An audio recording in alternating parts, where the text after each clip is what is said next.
Nice day, Cedar Park Front Ensemble students. Welcome to video number 2, form mallet technique. Let's start by creating spot hands. Nice. We can separate our hands into two groups: thumb, index finger, middle finger, triangle of support fingers, and ring finger, pinky, and pinky fat. Cool. So look at that. Make sure you understand the division of your hand.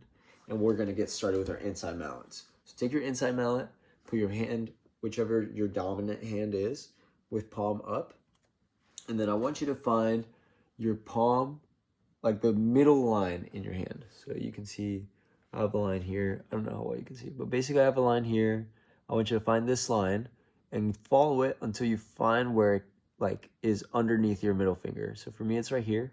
And then, trace it. That's the center of my hand. That's where we're going to put the butt of my mallet. Or the butt of your mallet. Our mallet. We're going to put the butt of our mallet right there. And as you can see, I'm pointing at a spot that is above my callus. So as long as you're within a centimeter to an inch radius of that spot, you're good. Cool. That'll depend kind of on your hand shape and finger length. But anyways, so palm up. You found that spot. If you really want to get curious and interested, you could look up palm readings and see what that line means. Could be interesting. But take the butt of the mallet, put it in that spot, and then kind of maneuver and grab the crown, put a finger on the crown of the mallet, and then you have this. Cool. Now I want you to turn your hand over to handshake position, and then I want you to lay the mallet shaft over this first knuckle of your index finger. So this first knuckle, middle knuckle, regular knuckle is here. Middle knuckle, first knuckle. You want it right here. And as you go to put it there and go from a handshake position to regular, natural, resting hand position. Cool. So here we are. And then you should be able to fly this around. This takes not much pressure. My index finger is engaged, right? I'm actively holding something up, but I'm not this is so heavy, I'm not squeezing anything.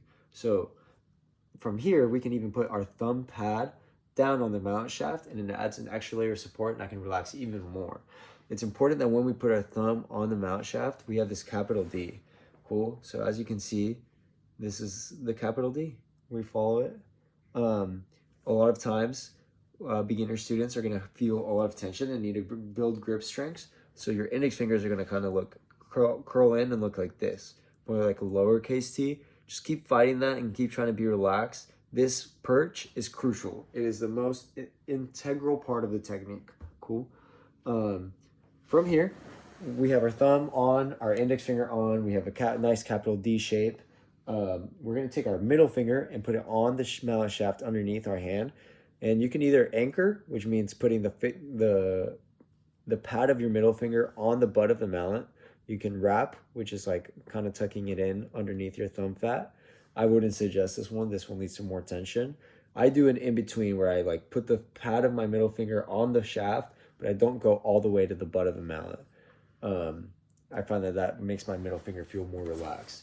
And then from here, I want you to take your index finger off and your thumb off. And you should find that you can still do the airplane the same way you did with your index finger, just it takes a little more engagement from your middle finger than it did your index finger. So put your thumb back on, extra layer of support, right? I can relax a little bit more, but it still takes more energy than it does my index finger. That's important to note. We can use either finger to control the weight of the mallet, but because I can use or be more relaxed on my perch, then I can help out my middle finger take that extra effort that my index finger was using, and have a more balanced energy and pressure in my hand. That way I'm not squeezing too much here or too much here, and I'm just kind of just holding the mallet. Cool. That's pretty much the inside mallet. We'll talk about interval control later, but basically the mallet will travel up your hand by turning the mallet over and turning the mallet shaft in your index finger and thumb, and using your middle finger to move the butt of the mallet. That's why I call it the triangle support fingers. They are always working in tandem together. They are one for the inside mallet. Cool? Sweet. Now that I've explained that, let's go back to Spock hands, the division of groups. The back fingers work literally the same exact way. Cool. So you have Spock hands. I want you to lay your outside mallet, find your ring finger, and lay the mallet shaft on that middle knuckle, right? We have first knuckle, middle knuckle, regular knuckle. Want to find middle knuckle, lay the mallet shaft on that knuckle, and create an arrowhead, like so. Cool? So you're kind of curling your ring finger in, it's there, and then kind of push the mallet back until you find, we're back in handshake position, handshake position, lay it on the middle knuckle, curl both fingers, both ring finger and pinky finger around the mallet shaft, and make sure that the butt of the mallet has enough out the back to where it's like laying underneath that pinky fat.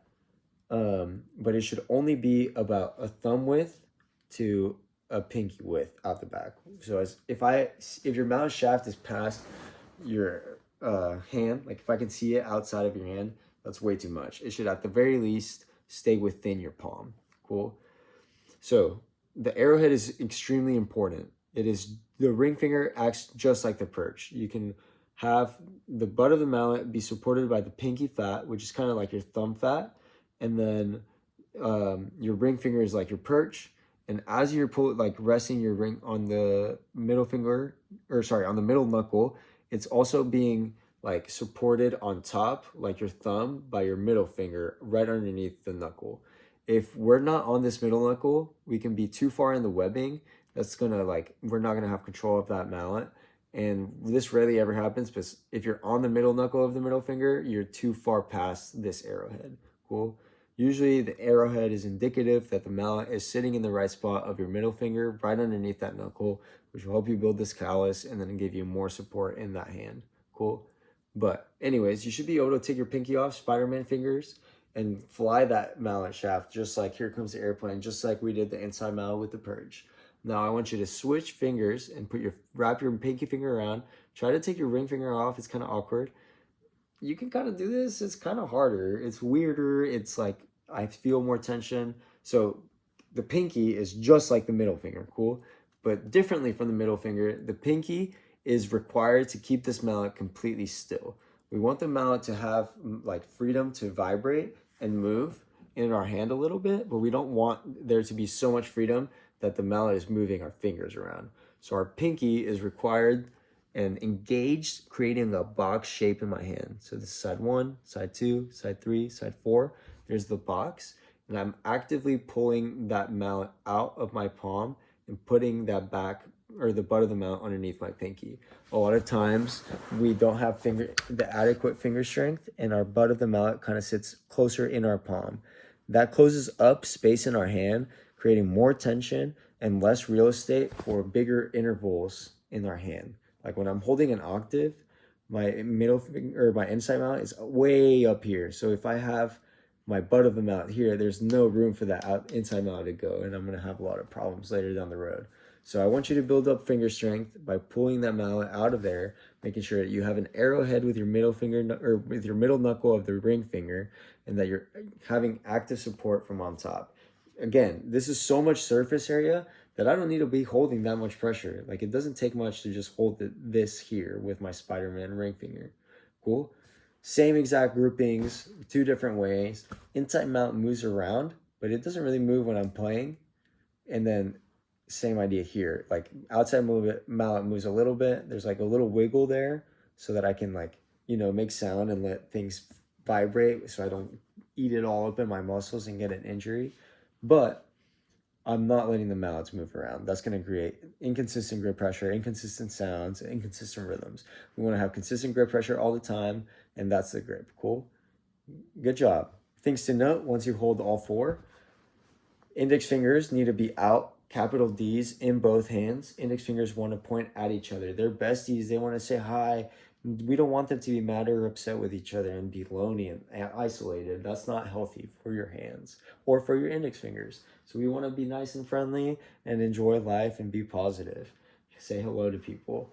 You want to make sure you're not squeezing too much in your middle finger, and you want to make sure you're actively pulling out with your back fingers, creating space in your hand. You want to feel nice and open.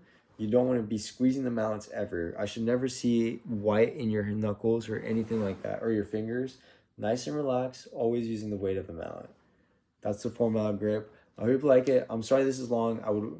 I'm gonna put in the thing. I don't need to be telling you this, but I'm gonna put it on it that you should watch this in 2 times speed because it's a lot of information. But I think it's valuable. I hope you watch it.